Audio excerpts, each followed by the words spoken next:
नायब सदर जमहूरिया के इंतखाब के लिए आज अपोजिशन इत्तेहाद इंडिया ब्लॉक ने भी अपना उम्मीदवार मैदान में उतार दिया है, जिसकी वजह से अब ये मुकाबला काफ़ी दिलचस्प होने जा रहा है।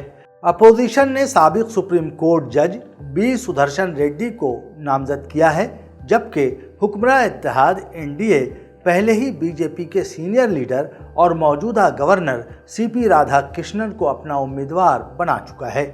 ये इंतखाब 9 सितंबर 2025 को होगा और कांग्रेस सदर मल्लिकार्जुन खड़गे ने इसे एक नजरियाती जंग करार दिया है।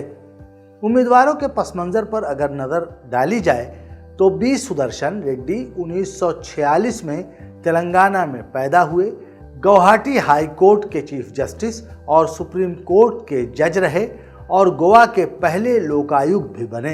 अपोजिशन ने इन्हें अदालती आज़ादी और आईनी इक़दार की अलामत के तौर पर पेश किया है।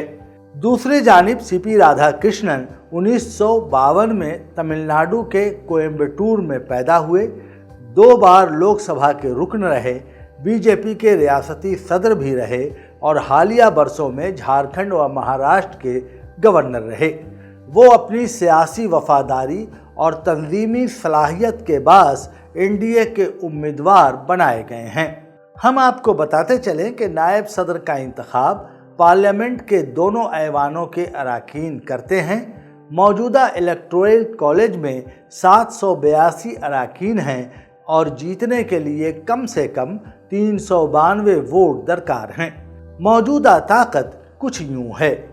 लोकसभा में एनडीए के पास तकरीबन 293 और अपोजिशन के पास 249 वोट हैं। राज्यसभा में एनडीए के पास 129-30 जबकि अपोजिशन के पास तकरीबन 110 वोट हैं। यूं कुल मिलाकर एनडीए के पास 422-423 वोट बनते हैं, जबकि अपोजिशन के पास 359। ये सीधा सा फर्क बताता है कि रियाजी के लिहाज से एनडीए की बरतरी वाज़ेह है। यहाँ सवाल ये है कि क्या बी सुदर्शन रेड्डी की अदालती शबीह और आईनी कदरों का बयानिया एनडीए की अददी ताकत का मुकाबला कर पाएगा? एनडीए के पास 422 वोट हैं, जो जीत के लिए दरकार 392 से काफ़ी ज़्यादा हैं। अपोजिशन की पोजीशन ये है कि उसके पास 359 वोट हैं, जो अददी लिहाज से नाकाफ़ी हैं, मगर क्रॉस वोटिंग या गैर मुतवक्के तब्दीली की सूरत में अहम हो सकते हैं।